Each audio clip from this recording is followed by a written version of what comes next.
Hello everyone and welcome to what could be the greatest game so far from the FIDE Candidates Tournament 2020. It's a game from round 3, Ding Liren versus Fabiano Caruana. Fabiano Caruana currently with a point and a half out of 2 games and Ding Liren with 0 out of 2 points. So not the greatest start for Ding Liren, and now he takes on the top seed of the tournament, Fabiano Caruana.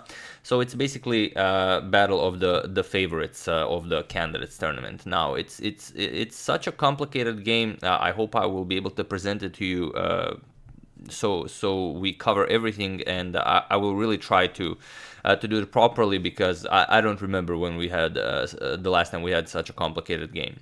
Now, before we check out the game, I do have a few nice things to show you. Here's a nice photo of Fabi arriving at the table. Fabi rocking the big green chair, and Ding has the little blue one, as you can see. And also, I don't know what Fabi is holding in his hand, but I don't know if I ever said this. My favorite video game ever is Final Fantasy VII, and it really does look like similar to the cover of Final Fantasy VII. You have the Mako reactor there, the Shinra train and everything, the nice green color, but it does say FIDE underneath it, so not likely. But I thought, maybe they just gave him the remake maybe a month or two before it's actually released. So there's the setting. There's some dude in the background wearing a mask. So let's just enjoy that for a second. And also, let's enjoy this very nice close-up of Ding Liren. There you have it, courtesy of Leonard Otis, official photographer of the FIDE Candidates Tournament. And here we have a tweet I made prior to this game. I said, after 2 losses, Ding is to face Caruana in round 3. What's your prediction? And I posted it about an hour before the match actually started. Over 1,200 of you voted. You said 19.2% said Ding wins, 46.2% said Fabi wins, and 34.5% said that the game will end in a draw. So let's see how it went. And of course, your favorite head-to-head score before the actual game. There you have it. Ding Liren tied Fabiano Caruana 2-2 with 6 draws, so equal in classical games. And if we include rapid and exhibition games, then Ding Liren beat Fabiano Caruana 4-3 with 9 draws. So there you have it. Slight edge for Ding, but only in faster time formats. So as d4 is already on the board, let's just keep it there. Ding opens with d4. We have d5 by Fabi, c4 and c6. Fabi goes for the Slav defense. We have knight to f3, knight to f6, and now knight to c3. We have d captures on c4 and now a4, preventing b5. We have bishop to f5 by Fabi, and now comes knight to e5. So this is all fairly standard stuff. We have e6 and now bishop to b4. First f3, preparing this e4 idea, and bishop to b4 now. We have knight captures on c4, Ding recaptures the pawn, and now comes castles by Fabi. Just castles, and here bishop to g5 is a move you could play here, but Ding goes for king to g2. It seems like he didn't mind walking his king a bit in the previous game, so he goes for king f2.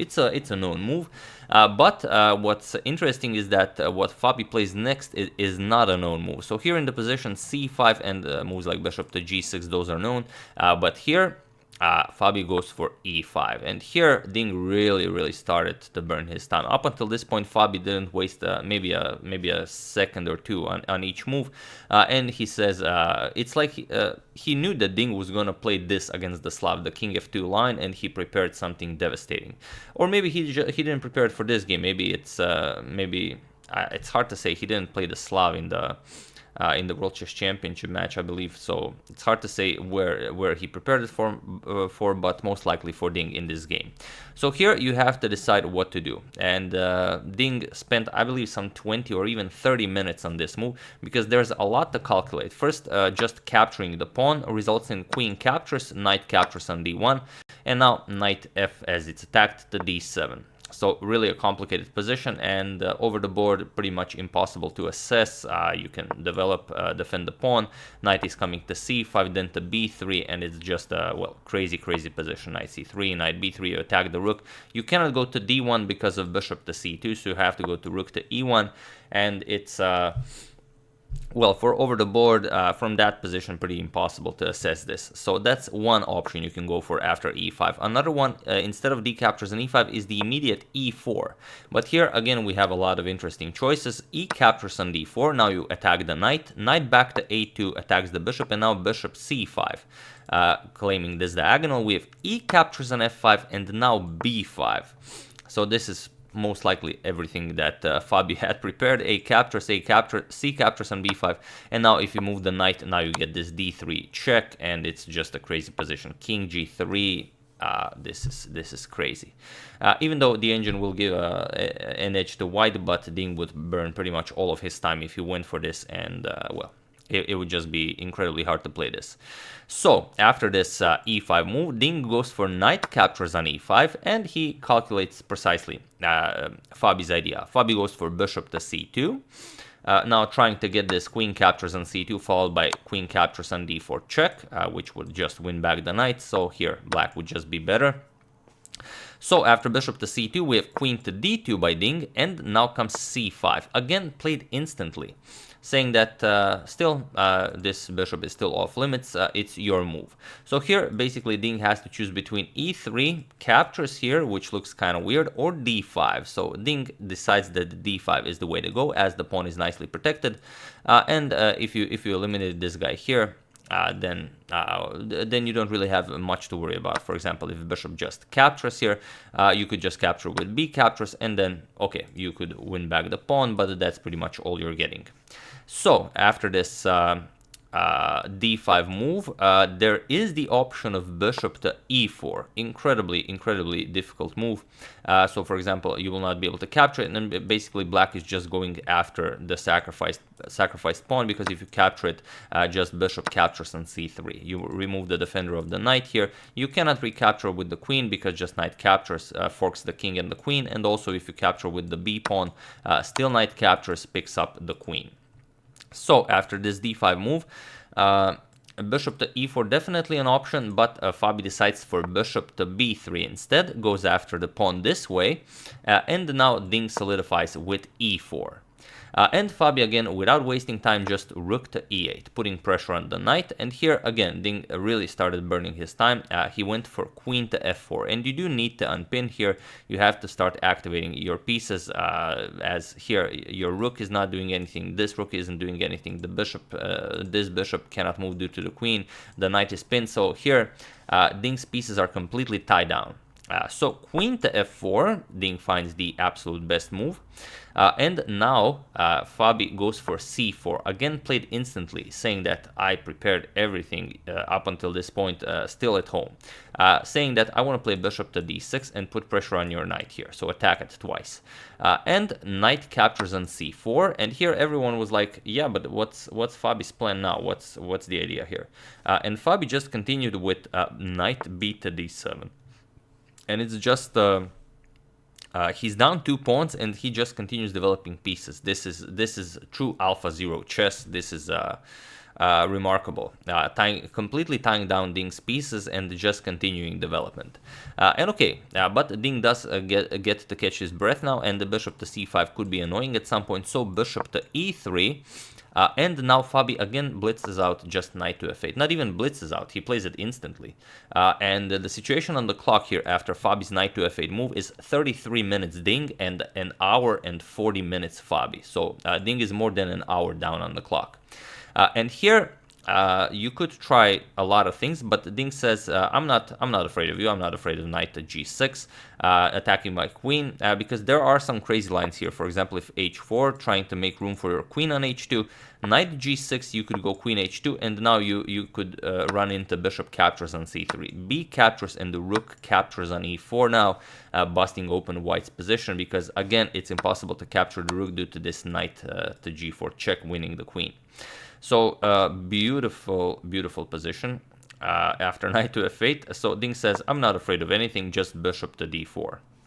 and he definitely wouldn't mind trading here as he's up 2 pawns. So first, knight to g6, now putting pressure on Ding's queen, and now comes queen to f5. And this is a really awesome moment in the game because Ding played queen to f5, but the strongest move recommended by the engine is actually queen to c1. And this is where Ding confused Fabi a bit, because Fabi was waiting for queen to c1, but Ding played queen to f5. Queen to c1 is extremely complicated, most likely one of the reasons why Ding didn't play it, because you run into this sacrifice. Knight captures on e4 with check, f captures on e4, and now rook to c8, putting pressure on the knight as it's attacked twice, and also your queen is aligned with the rook here. So here you would see knight to d2, getting the knight out of the way, pressuring the bishop here, and now bishop captures on d5. And here it's just complete madness. Who could make sense of such things? For example, if e captures on d5, you will not have the greatest of times. Queen to h4 check, g3, queen captures on d4 with check, and black just prevails here. So what you would have to do after bishop captures on d5 is just queen to d1, unpin the queen, and now queen to h4 does nothing after g3. But still, it's incredibly complicated. Bishop c6, now you put pressure on the bishop here, bishop e3, knight to e5, and black's pieces just keep coming forward, but if Ding is able to survive all of this, he should come up on top. For example, king g1, knight d3, captures, and now after attacking the bishop, king goes to f2, captures, and let's say queen captures on c3, you get this position after rook to e1. Maybe now you can get your king to safety and continue playing this game, just being up material. But it's a lot to survive, and this is what Fabi was hoping for. Queen to c1, that Ding will burn too much time and try to avoid it. But Ding played queen to f5, and here most likely Fabi checked it at home, but he didn't have it exactly. So here after move 18, Fabi is the one that started spending time, but still Ding has only 25 minutes on the clock, and Fabi still an hour and 40 seconds. So it's just insane that such a difference on the clock if one of the players is not Alexander Grishuk. But here we have bishop captures on c4. Probably this is where Fabi released the tension. Maybe it wasn't needed, but the problem is it's hard to find a move that keeps the game going. For example, if knight here, you can just move the queen, let's say queen to f4, but also just bishop captures on f6, because you don't mind trading queens. If captures, then just captures. Also, instead of this idea, there's a rook to c8, always an interesting idea after as the knight is attacked twice, and after the knight moves, now bishop to c5. Bishop captures, rook captures, and now let's say h4. So it is possible. Queen to b6, putting the queen on this diagonal, and now a5, pushing the queen back, queen to b4, and the game continues, but it does look like black definitely has compensation, as Ding is so much lower on time, and also the game is incredibly complicated, and all of black's pieces seem to be doing a lot. But okay, after queen to f5, Fabi decided to break tension with bishop captures on c4. We have bishop captures on c4, and now queen c7, developing the queen, preparing to bring the rook into the game, putting pressure on the bishop. And here we have bishop back to e2 by Ding. You could also go bishop b5, but then you might run into something like bishop c5, threatening to pick up the bishop, captures here, and now rook to e5, pushing back the queen, queen h3, and now queen captures on c5 with check, king f1, and a6, getting the bishop all the way back to e2.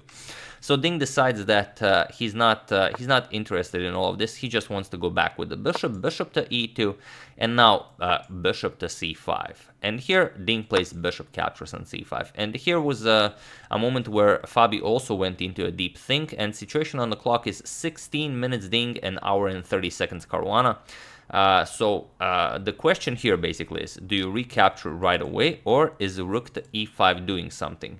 And here Fabi had the option of going rook to e5. Fabi captured on c5 right away, but rook to e5 again is incredibly complicated, and again, who knows what might happen here. If queen to h3, which is your only good move here, knight to f4 attacks the queen, queen to g3, and now knight here to h5, basically saying that you don't have a good square for the queen.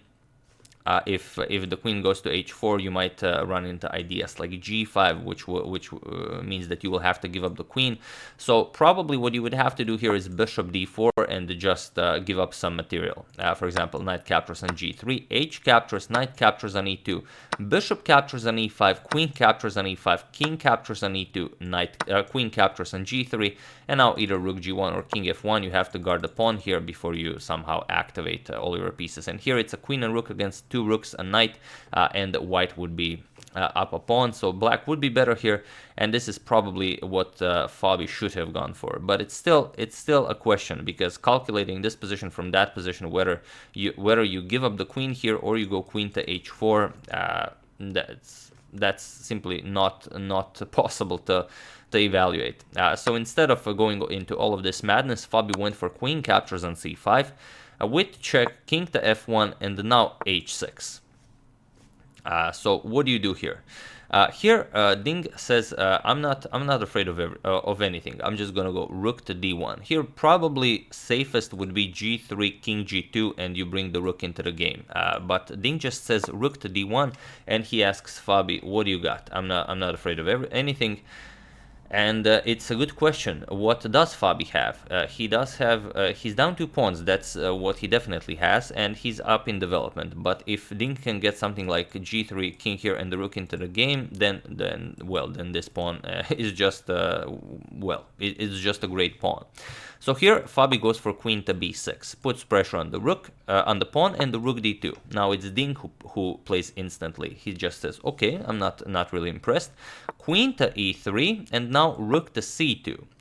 If you go rook to d1, then Fabi might repeat queen b6, and we might run into something like this. So instead, Ding goes rook to c2, which is not a bad idea. You do have the open c file, and you also prevent black from developing the rook, because here if rook 8 to c8, you just go knight to d1, and white wins. The queen is under attack, and also the rook is attacked twice, so there is no coming out of this. So after this queen to e3, here we have rook to c2, like we said, and I believe it was somewhere during this moment where Ding had a nice sip of water, and we even have a nice image of this. There you have it. Ding takes his nice sip of water, and now it's Fabi who's on the thing. Just thought you might enjoy that as well. And here Fabi said, okay, I may be down 2 pawns, but you're incredibly low on time. I'm just going to play a6, and now you come up with something to play. And Ding did take some time, not a lot, 2 minutes. He can't afford more. So he found queen to h3, and it's a very impressive move. The plan is he wants to, instead of g3 and getting the king through here, he wants to play queen g3, queen f2, trade queens, or just grab this beautiful diagonal for his queen and take it from there. So here, the problem with a move like knight f4, although it seems nice, is queen g3. And now you don't really have a good follow-up. If knight captures, you're just going to play rook captures, queen d3, and now queen to e1. You're out of the woods. You're just going to bring the queen into the game, bring the king in, bring the rook out, and that's it. So here, Fabi finds an interesting counterblow, b5. Now, what's happening here? This is a dangerous idea, because if a captures, now knight to f4 is a bit different, because after queen to g3, now you play this, and now you no longer have the option of bringing the queen to f2, because of rook to a1 check, and white Ding could just resign. For example, knight to d1, knight captures on d5, just creating complete madness here. Queen captures on e3. You don't really have the option of capturing, because then you open up the rook's diagonal, the rook's file here. So you would play something like captures with check, king f2 as the knight is pinned, and now you just pick up the rook, and now it's actually black who's better, being up a whole rook, of course. So after this b5 move, Ding says, okay, not really interested in that. Queen g3. I'm just continuing with my plan. We have b4 by Fabi, and now knight to d1, kicking away the queen, queen to b3, putting pressure on the rook, and now rook back to d2. And I believe it was actually at this point that Ding had his nice sip of water, not back then, so sorry about that. And here, what Fabi did with all of this, he managed to grab a pawn back. And now, if he moves the queen, he starts pushing the a-pawn. Now it's Fabi who might actually have something going on with the passed a-pawn. But still, it's Ding who's up a pawn. So here, queen to f2. Finally, the queen is activated. You're going to play queen d4, centralize the queen, and here the situation on the clock is 10 minutes ding, 1 hour and 1 hour Caruana, and they still have to make 10 more moves before reaching time control. So here Fabi goes back, queen to d7 to make room for pushing the pawn, and also if g3, so with the idea of hiding the king, you might have something with queen to h3 check. Which is what the ding goes for. g3, we have queen to h3 check, and now the problem is if you block with the queen just goes back, and you still don't have a good way of getting the queen, the king out and the rook into the game, because if king f2 just I meant not queen d7, queen c8, because now if king f2, you could go queen to c5 check, push the king back, and just maybe then start pushing your a pawn. So here, after queen to h3 check, we have king to g1 by ding, and now a5. Fabi starts pushing the a pawn. Maybe he can create a passed a pawn. We have queen to d4, now nicely centralizing the queen, and now comes knight to h5. And here, first Ding kicks away the queen, knight to f2, we have queen back to d7, and now Ding again shows that he's not afraid of any ghosts, pushes f4.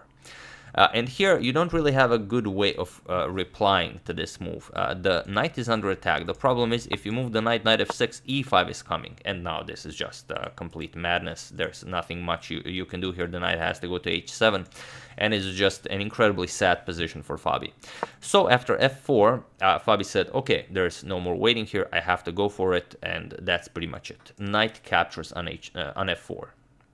And okay, Ding captures and the knight captures here.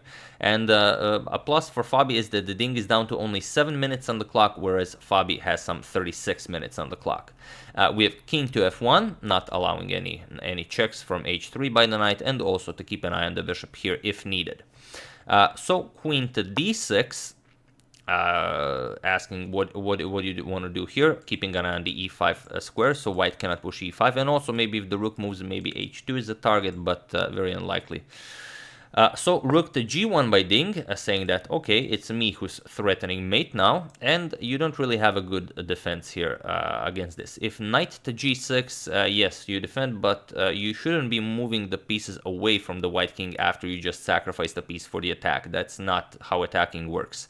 So here, Fabi goes for f6, and now bishop to b5. Ding is now going all-out machine mode, attacking the rook, but basically just grabbing a tempo here because he wants to play bishop to c6, and with this bishop pawn barrier, he will completely nullify both of Fabi's rooks, as you will not be able to use the c file. So here Fabi instead went for rook to e7, but now just b3. Now keeping an eye on a4, so Fabi cannot create a passed pawn. We have rook to f8, and now comes rook to c2, preparing a nice rook lift to grab even more space. We have knight to e6 by Fabi. The queen is undefended, so captures of course is impossible. Queen back to e3, and now knight to g5.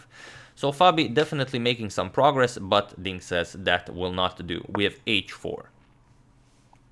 Pushing the knight back, knight to f7, and now comes rook to c6. And now Fabi's pieces are getting pushed back, which is very, very unfortunate since Fabi is the one who sacrificed a piece for the attack. But it wasn't an idea like, let's just sacrifice a piece and try and attack. It was a last resort. So queen to b8, now putting pressure on the bishop, and now queen to c5. Also, queen to c5 is nice because it prevents knight to d6. So queen to c5, defending the bishop, also keeping an eye on the square here. And now queen back to d8. Asking Ding, what do you want to do here? Maybe trying to confuse him a little bit. And bishop to c4 is definitely a nice idea since the king is here. You might have some ideas of pushing the pawn, but Ding goes for the brute force move. Rook captures on f6. He's not afraid of anything. He says, you've got nothing here. And the problem with this is, for example, if rook to c7, let's say you want to try and kick away the queen to reach c1, you can just bring the rook back, and now after captures, decaptures on c6, you go knight to e5, now threatening some ideas with knight to f3 check. But the problem is here, you don't have to capture the knight. So there is poison in the position, but if captures, then you have this queen to d1 check, because the knight is pinned from the rook on f8, and now you have a nice perpetual here. King here, you're gonna check here, king h2, queen captures here, rook blocks, and now you have a perpetual queen h4, king g1, queen e1, king here, and queen to h4 check. So there is a lot of poison to the position. Problem is, after this knight to e5 move, you don't have to capture, just queen d5 check, trades queens, and white just wins the game. So Fabi probably considered something like this, but he sees that there's not much he can go on here. So king to h8 instead, and now rook to f5. Ding wants to keep the rook here, so if the knight moves, he just wants to trade pieces. Now rook to c7 and bishop to c6, just blocking. And here is really just a move that shows what kind of a great fighter Fabi is. He finds a4. Now that the bishop is pinned, Fabi is able to create a passed pawn here. Ding captures and Fabi pushes b3. So now Fabi has a passed pawn on b3 and he starts pushing it. Very, very resourceful guy, this Fabiano Caruana. But rook to g3 from Ding, saying that, okay, if you push the pawn, I always have rook to b3. So for the lack of a better move, Fabi does it, but rook to b3, and now knight to d6. Knight to d6 because there really is no other move. There is no move you can play here. This is useless, the queen not doing all that much. You cannot, for example, capture here because the queen has to guard the rook on f8. If you move the knight, then just trades. So it's very hard to find a move for Fabi. Knight to d6 was played, but now rook captures on f8. Queen captures, and now, while you could go for e5, it's a really complicated move, and Ding is very low on time. Well, sorry, Ding is no longer low on time because we've passed move 40 and time control has been reached, but still, you don't want to overcomplicate it for no reason. e5 does look great. You attack the knight. If the knight moves, you win the queen. However, you have queen f1 here, now guarding the queening square, and it does require a lot of energy to calculate everything out that comes after this. Check, rook captures, queen captures, and now you move the king, that you're actually okay here. So Ding not interested in overcomplicating it, he just picks up the passed pawn. We have queen to f4 by Fabi, and now comes rook to b8 for Ding, with check, king h7, and now queen to c2, preparing to push the pawn, opening up a discovery here.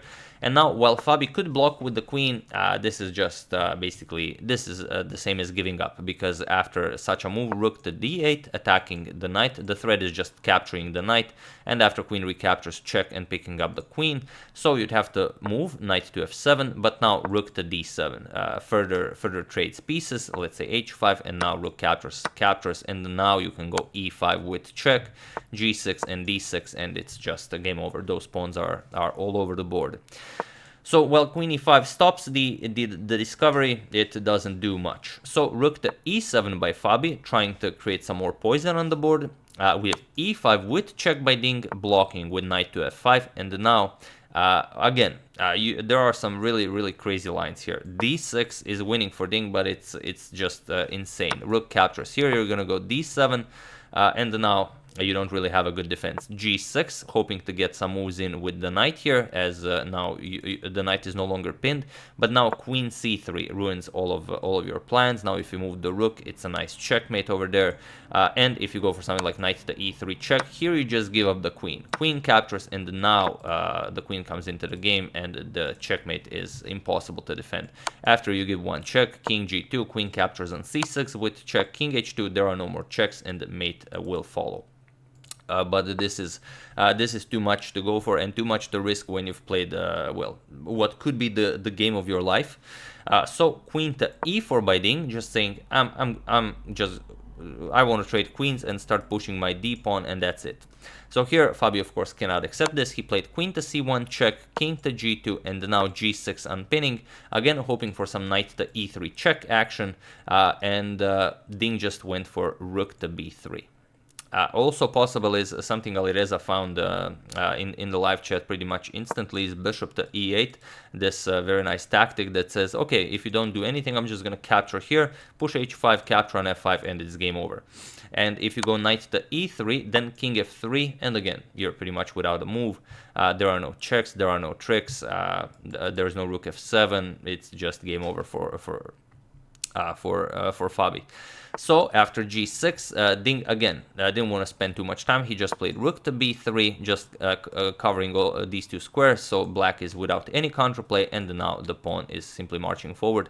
And it was in fact in this position on move 59 that Fabiano Caruana resigned the game and experiences his first loss in the FIDE Candidates Tournament 2020, and Ding gets his first win. And what a win it is.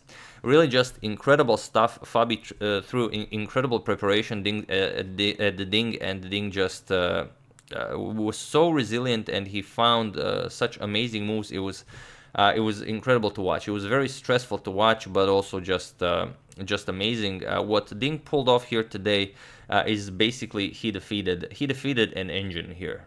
That's what the Ding accomplished here, which is if Ding was on 2 wins before this game and he played this game, it would be great. But playing a game like this after 2 losses is just out of this world. So by beating Fabiano, Ding is now on 1 out of 3, which is not great for a candidates tournament, especially since he is the 2nd seed. But what a victory it is, and I'm sure if he had any doubts that he can get back into this match now after beating Fabiano Caruana, who hasn't lost a game in classical chess, I don't know for how long. He didn't lose a game in classical in the previous candidates tournament. He didn't lose a game in classical in the World Chess Championship match against Magnus.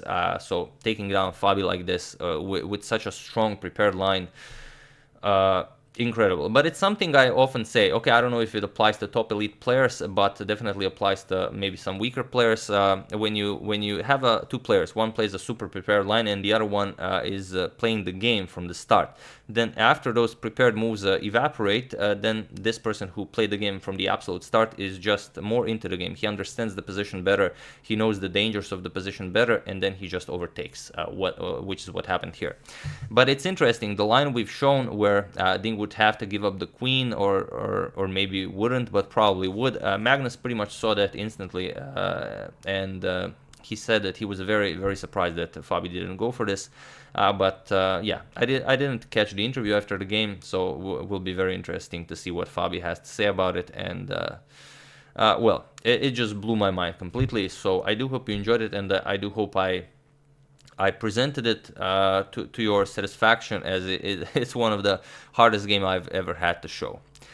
So yeah, that's the game. I do hope you enjoyed it. I would like to thank Jason Barr, Diogen Alejandro de Tos, Lorenzo Vigani Poli, Graham Salt, and David Wood for a contribution to my channel. Thank you a lot, I really appreciate it. As usual, you can check 2 of my previous videos here. Thank you all for watching, and I will see you soon, continuing the coverage of the FIDE Candidates 2020 and whatever else happens in the chess world, maybe on the day off or something like that. So thank you all, I will see you soon, and have an excellent rest of your day.